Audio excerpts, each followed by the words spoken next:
तुरंत उनको वीआईपी करके आगे बैठा देंगे, सुरक्षा कर देंगे। दीनहीन कोई दिन भर से धूप में खड़ा रहे, पैदल चलकर आए कि हम बागेश्वर धाम की कथा में जा रहे हैं, भैया उसको पंडाल में तक बैठने को नहीं मिलता है। विचित्र स्थिति। क्यों? क्योंकि गरीब का कोई नहीं होता। हम दुनिया की नहीं अपनी खुद की बता रहे हैं। लोग हमसे कहते, हमारे सेवादार हमसे कहते, आप इतना क्यों थकते, आप इतनी रातों भर क्यों जगते, आप सबको क्यों मिलते। अब इन्हें हम क्या बताएं। हमें पता है कि जब हमने अपनी जिंदगी में गरीबी भोगी तब कोई साथ नहीं देता था, और हमारे पास लोग आशा लेकर आते हैं और हम उन्हें भभूति भी ना दे पाए, उन बेचारों के दिल पर क्या गुजरेगी। वो प्रभाव में, चमत्कार में, और बड़ी भीड़ देख करके वो बोलेंगे तो कुछ नहीं, पर उनका दिल क्या बोलेगा। भैया हमें हनुमान जी ने सिद्धि या चमत्कार अमीरों में के या एसी में बैठे लोगों के पर्चा बनाने के लिए नहीं दी है, उनके लिए दी है जिनका कोई नहीं है, पैदल चलकर आते हैं, किराया उधार उठा करके आते हैं। पर सच बतावे, हम तो अपनी आंखों से देखते, गरीब का तो केवल भैया कृष्ण होता है। अमीरों के तो बेटा बेटी को लाखों के गिफ्ट दिए जाते, गरीब की बेटी की शादी में तो लोग जाने में भी कतराते। बड़ा विचित्र जमाना है, बड़ा उल्टा जमाना है। हम जितने भी यहाँ प्रियजन बैठे हैं, आप लोग हमारे परिवार के सदस्य जैसे हो। भैया हम कथा कभी भी आपको श्रोता मानकर नहीं सुनाते, हम उतने वक्ता भी नहीं है, उतना हमें ज्ञान भी नहीं है, हमारी पढ़ाई लिखाई भी उतनी नहीं है। हम तो बस जो हनुमान जी का प्रसाद है, जो हमें गुरु जी से मिला, पर आप लोगों को हम शिक्षा देने के लिए हम ये बताना चाह रहे, मेरे पागलों, दुनिया में जिसका कोई नहीं होता उसका भगवान होता है, उसका प्रत्यक्ष प्रमाण हम स्वयं हैं, कोई दूसरा नहीं, उसका प्रत्यक्ष प्रमाण हम स्वयं हैं। हमने अपनी जिंदगी में 8 और 9 वर्ष की अवस्था में खूब भोगा। 13 वर्ष की अवस्था तक गांव में हमारी माताजी हमारा चंदन लगा देती थी और धोती पहना देती थी। जिस गांव में हम रहते ना, गड़ा गांव है हमारा, अपने हाथों से वो चंदन लगा देती थी और एक थैला दे देती थी। हमारे पिताजी कुछ करते नहीं थे, जाओ गांव से कुछ मांग लाओ। हम घर घर जाते थे, ब्राह्मण थे, आज भी ब्राह्मण, पर हिंदू हैं हम, कट्टर सनातनी हिंदू हैं, जातिवाद में नहीं हम पढ़ते हैं, क्योंकि हम हिंदू हैं। तो हम थैला लेकर गांव में जाते थे, कुछ लोग चावल दे देते थे, आटा दे देते थे। झोपड़ी में रहते थे, एक कच्चा घर था, उसी में रह करके उनको भोजन, तीनों लोग, हमसे छोटी एक बहन थी, बहन से छोटा एक भाई था, तीनों लोग रहते थे। भैया उस वक्त का हमें आज भी याद है, हम भूलते नहीं है। आप सुनकर आश्चर्यचकित होंगे, जितने युवान बच्चे, युवान भाई, युवान बहनें बैठी हैं, हम हाथ जोड़कर भैया प्रार्थना करेंगे, कभी अपने बीते हुए कल को मत भूलना। चाहे जितने महान बन जाना, चाहे जितने बड़े बन जाना, बीते कल को मत भूलना भैया। हमें आज भी याद है, जब घर पर कुछ नहीं होता था, माताजी कहती थी, बेटा तुम घर से मुस्कुराते हुए निकला करो। सच बता रहे, 3-3 दिन तक भोजन नहीं होता था, चावल की रोटी खाते थे। और हमको वृंदावन जाना था भागवत कथा पढ़ने, बच्चे ही थे छोटे से, तो वृंदावन जाना था भागवत सीखने। 2000 रुपया किराया हमें पिताजी को लगना था। 20 मकानों में गए थे हम मांगने, 1 रुपया भी उधार नहीं दिया था। क्यों? क्योंकि ये गरीब है, चुका नहीं पाए। 100 रुपया उधार नहीं दिए थे। 2000 तो छोड़ो, 3-4 दिन तक भूखे प्यासे जिनके पास हम मांगने जाते थे, वो हमारे ही सामने रोटी खा देते थे और हम बैठे रहते थे। कि अब रोटी खा लेंगे तो सुनेंगे, शायद अब दे देंगे। सुनी नहीं। उन लोगों की बता रहे जो आज भी हमसे जुड़े हैं। हमने उनको आज कुछ नहीं कहा, ना हम कहते हैं, भगवान की कृपा है। लेकिन भैया वृंदावन के लिए भी 2-2 हजार रुपया नहीं दिया। क्यों? क्योंकि गरीब है। इस देश में कर्जा भी अमीरों को मिलता है, गरीबों को नहीं मिलता। कर्ज भी अमीरों को दिया जाता है। हमारी माताजी, हम एक एकांत में बिना लाइट का मकान रहता था, उसी में जीवन जीते थे। पर भैया हमारी माताजी ने एक शिक्षा दी थी, और आज हम व्यास पीठ से चिल्ला करके तुमको भी वो शिक्षा बताना चाह रहे। भैया हमारी माँ ने कहा था, बेटा भगवान के घर देर है लेकिन अंधेर नहीं। तू कभी इनको उल्टा मत बोलना। जिन्होंने तुम्हारा साथ नहीं दिया तू कभी उनको मुंह मत चलाया कर, चुप रहा कर, मुस्कुराते हुए निकला कर, धन्यवाद दिया कर, और जा तू अपने बालाजी को पकड़, वो ही तेरी सुनेंगे। गुरु के चरण पकड़े हो, बालाजी के चरण पकड़े भैया। उन्होंने आज हमें बोलने लायक बना दिया। हम हाथ जोड़कर प्रार्थना करना चाहते आप लोगों से, भैया गरीबों का कोई नहीं होता, लेकिन तुम परमात्मा के चरण पकड़ लो, एकदम तुम्हारी जिंदगी में भी 4 चांद ना लग जाए तो कहना।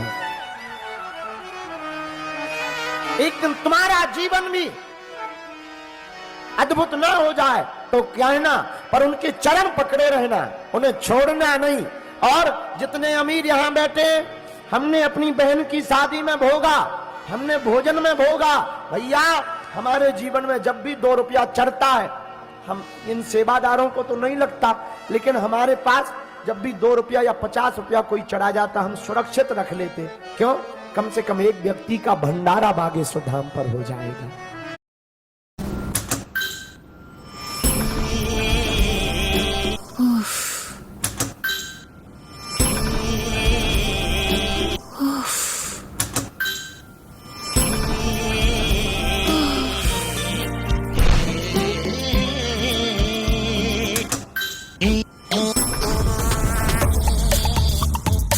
Get followers IRL with Myntra.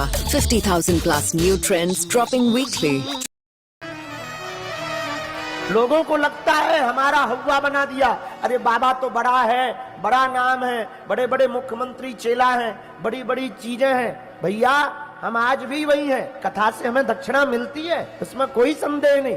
लेकिन हमने अपनी बहन के विवाह में जो ठोकर खाई थी, हम बाहर खड़े थे, छोटा सा मकान था। जब बहन की शादी हुई तो नाम लिखने वाला जो पहले दीवार पे लेखन होता था, शुभ लाभ लिखते थे, कन्या का नाम और वर का नाम लिखते थे, उसने 250 रुपया मंगाए थे। और जब हमारे पास 250 रुपया नहीं थे, तब हमने कपड़ों में डालने वाली नील खरीदी 7 रुपया की। उसको घोलकर लकड़ी का कूचे का ब्रुश बनाकर और गांव के एक व्यक्ति से लिखवाया। हम सामने खड़े थे। उसी दिन हमने प्रण लिया था कि जिस प्रकार हमने अपनी बहन के लिए, विवाह के लिए दर दर ठोकरें खाई, कभी भगवान हमको सामर्थ्यवान बनाएगा तो हमारी तरह अब किसी भाई को रोना नहीं पड़ेगा।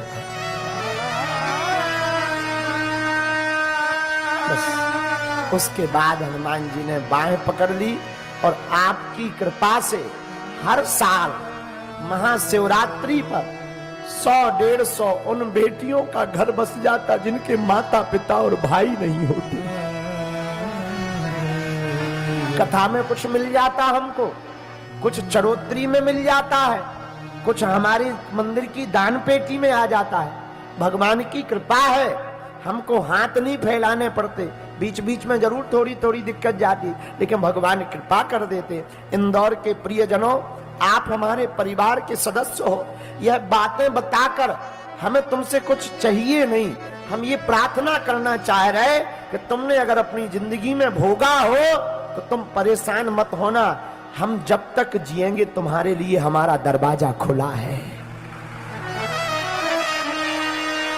और जैसी बिगड़ी हमारी बागेश्वर बालाजी ने बनाई, तुम भी उनके चरण पकड़ लेना, तुम्हारी भी वो बिगड़ी बनाएंगे, हमें भरोसा है। उनके घर देर है लेकिन अंधेर नहीं है भगवान के घर। भैया गरीबों को बहुत भोगना पड़ता, अमीरों को नहीं भोगना पड़ता। अमीरों के तो बड़े बड़े रिश्ते नाते होते, बड़े बड़े लोग होते, व्यक्ति पहचान भी अमीरों से बनाता है, महिमा भी अमीरों की गाई जाती। गरीब मर भी जाए तो कोई पूछने वाला नहीं, और अमीर को कांटा भी लग जाए, निर्धन गिरे पहाड़ से कोई ना पूछे हाल, करोड़पति को कांटा लगे तो पूछन आए लाख। बड़ा उल्टा जमाना। हम क्या कह दें भैया, पर अपने जीवन काल में जितने युवान बैठे हैं, भाई भैया बैठे हैं, हमारी बहनें विराजमान, बेटा और बेटी वो महान नहीं है जो माँ बाप के नाम से जाना जाए, बेटा और बेटी तो वो महान है जिनके नाम से माँ बाप को जाना जाए। तुम इतनी मेहनत करना बच्चों, समय मत गवाओ, सोने में और मोबाइल में समय मत गवाओ, प्रेम रेम के चक्कर में जिंदगी बर्बाद मत करो। बार बार मौका नहीं मिलना। रातों भर जाग जाग करके पिता तुम्हारे लिए पैसा इकट्ठा करता है, तुम्हें पढ़ाने भेजता, तुम इंदौर में पढ़ने आते हो और यहाँ तुम नाइट कल्चर के चक्कर में जगह जगह खड़े होकर के गुलछल्ले उड़ाते हो। हमारी प्रार्थना है, मौका बार बार नहीं मिलता है, तुम ऐसी मेहनत करो, ऐसी मेहनत करो बेटा कि तुम्हारा पिता किसी कोने में खड़ा हो जाए तो लोग सीना तान के कहें कि ये फलाने का बाप खड़ा हुआ है। जागो, समय बार बार नहीं मिलता है। आज खो दोगे ऐसे ही पछताते रहोगे। हमने खोया नहीं, आज भी हम मेहनत करते 18 घंटे तक। ये जो टीवी पे तुम देख रहे हो ये हमारा पुराना मकान है, आज भी है। टीवी की स्क्रीन पर देखो, ये इतना ही मकान था, खप्पर छवे थे, इसी में माताजी पिताजी हम पांचों लोग रहते थे। खटिया नहीं थी, नीचे जमीन में सोया करते थे। आज तो थोड़ा ठीक ही हो गया, इसी में हमने अपना जीवन जिया। नहाने का तो कोई जगह ही नहीं थी, कुआं पे रोज नहाने जाते थे भैया। पर भगवान सबका मालिक है, भगवान के यहाँ देर है अंधेर नहीं है। जैसी हमारी बिगड़ी हनुमान जी ने बनाई, आज जितने भी लोग कथा सुनने आए हैं, सुदामा चरित्र सुन रहे हैं, जो जहां जहां बैठे हैं, हम अपने हनुमान जी के चरणों में प्रार्थना करते हैं, जाओ तुम्हारी भी बिगड़ी बालाजी बना दे। ये हमारी माता जी टीवी पे दिख रही हैं, इन्होंने हमें बहुत शिक्षा दी। आज भी हमारी माता जी पैदल चलती हैं, बहुत सीधी हैं, साधारण है, आज भी हमको रोज समझाती हैं। इन्होंने ही हमको सिखाया, बेटा किसी भी परिस्थिति में तुम मुस्कुराना नहीं छोड़ना है। हमने अपनी माँ से सीखा है, उनकी बड़ी कृपा। पर सुदामा जी का जीवन बड़ा विचित्र है। 4 बेटे हैं, कुछ है नहीं खाने को। एक दिन एक महात्मा आए, सुशीला से कहा तुम्हारे पति के मित्र तो द्वारकाधीश हैं। कह दिया जाओ द्वारका। पत्नी ने कहा महाराज तुम्हारे मित्र द्वारकाधीश हैं, द्वारका जाओ। द्वारका जाहु जू, द्वारका जाहु जू, द्वारका जाहु जू, द्वारका जाहु।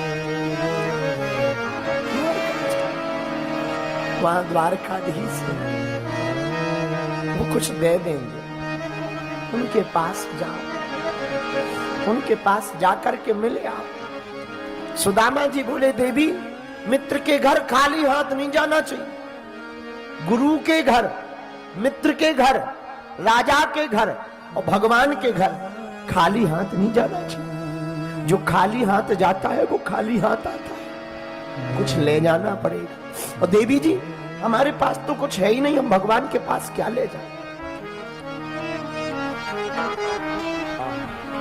सुशीला कहती नाथ तुम्हारे मित्र तो भगवान है, वो तो सब जानते हैं कि हमारी हालत क्या है।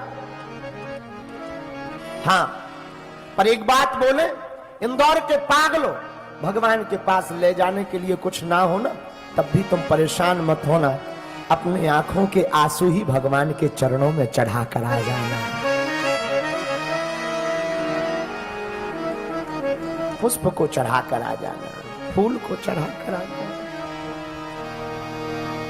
अपने मन को ही भगवान के चरणों में चढ़ा कर आ जाना। इससे बड़ी कोई वस्तु नहीं है।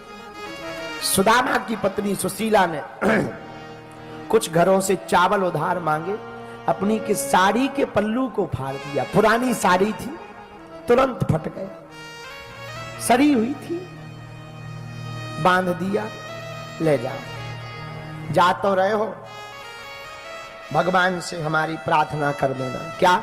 एक मास दुई पाख में दो एकादशी हो, सो प्रभु दीन दयाल ने नित्य प्रतिदिन ही मोह। एक महीने में 2 एकादशी होती हैं, लेकिन अपने भगवान से कह देना कि हमारे घर तो रोज एकादशी, रोज एकादशी। बच्चों को झूठ बोल बोल करके पानी पिला देती, तुलसी दल खिला देती, बेटा आज एकादशी है, कल खा ले। कल फिर कुछ नहीं मिलता तो फिर जल पिला देती। बच्चे सूख गए, आंखें बच्चों की घुस गई।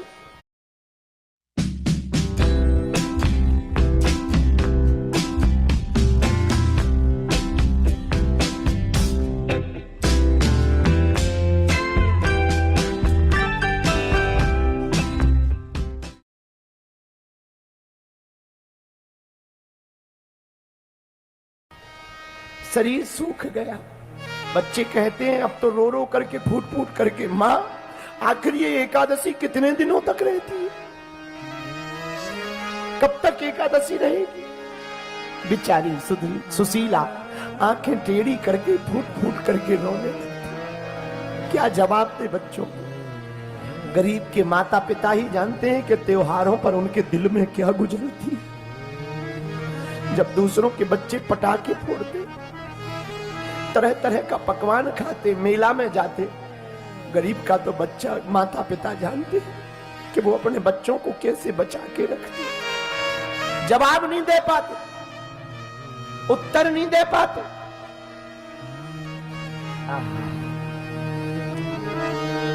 सुदामा जी पत्नी के कहने पर चल पड़े भगवान से मिलने के लिए।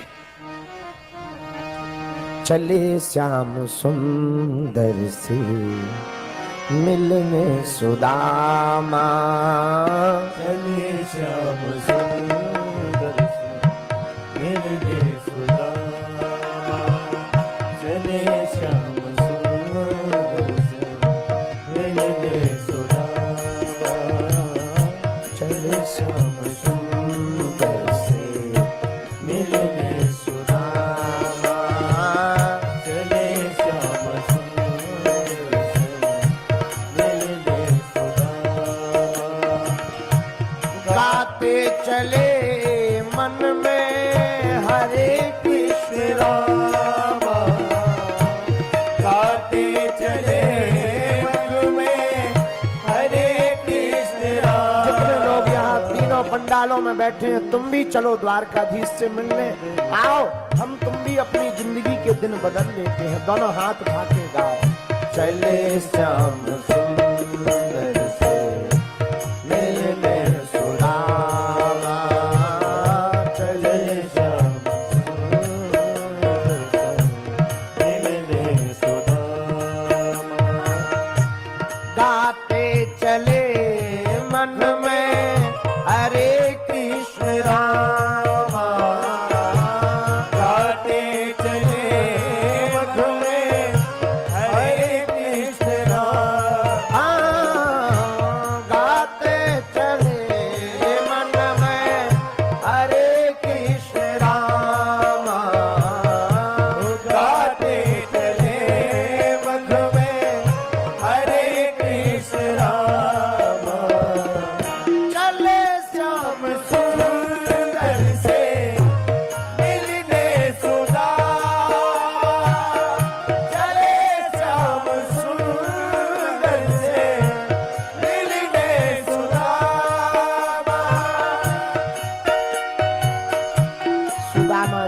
चले जा रहे हैं।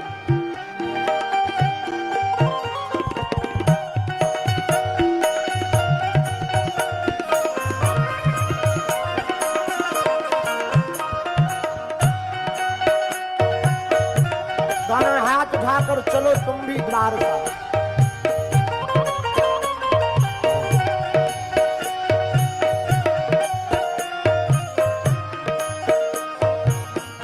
चले श्याम सुंदर से मिलने सुरा। द्वारका पहुंच गए, सबको कथा पता ही है। द्वारपालों ने रोक दिया, कहां जा रहे हो? हमें अपने मित्र कन्हैया से मिलना है। द्वारपाल बोले तुम मित्र लग तो नहीं रहे। सुदामा बोले पूछ लो, हमारा नाम बता देना, कहना दीन सुदामा आया है। द्वारपाल अंदर गए, क्या बात महाराज? कुछ भी नहीं, आपका कोई मित्र बता रहा है और हालत उसकी बेहाल है। कैसी? शीश पगाना जगा तन में प्रभु जाने को आही बसे के ही ग्रामा। धोती फटी सी लटी दोपटी और पाए उपायन की नहीं सामा। द्वार खड़ा दुज दुर्बल एका,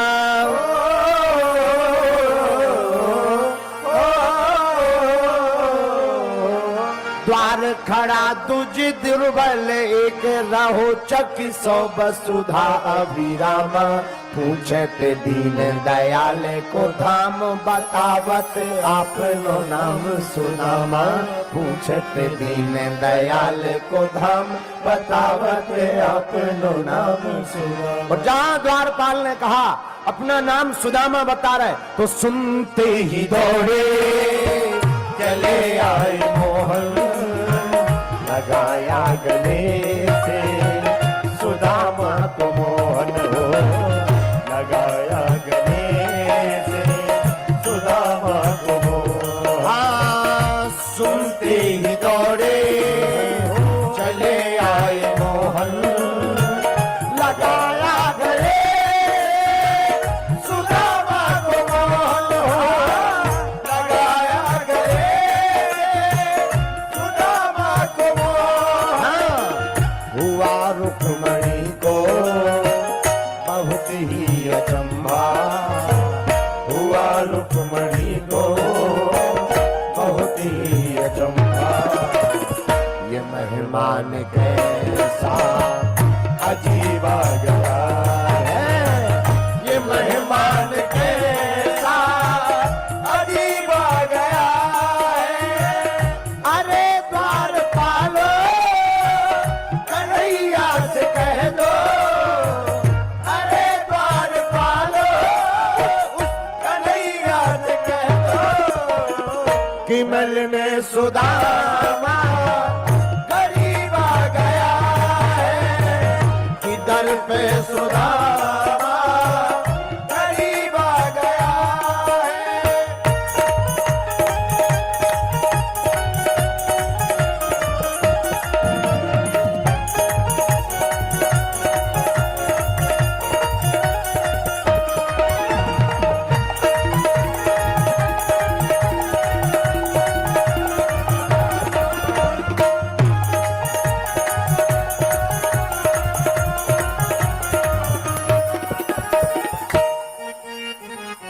भगवान सुदामा को लेकर अंदर आए।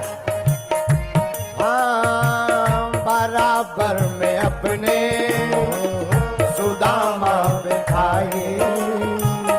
चरण आंसुओं से श्याम ने बुलाए।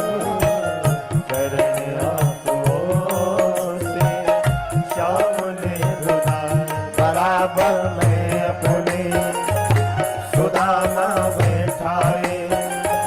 चरण आंसुओं से श्याम ने बुलाए। बराबर में अपने सुदामा बिठाए।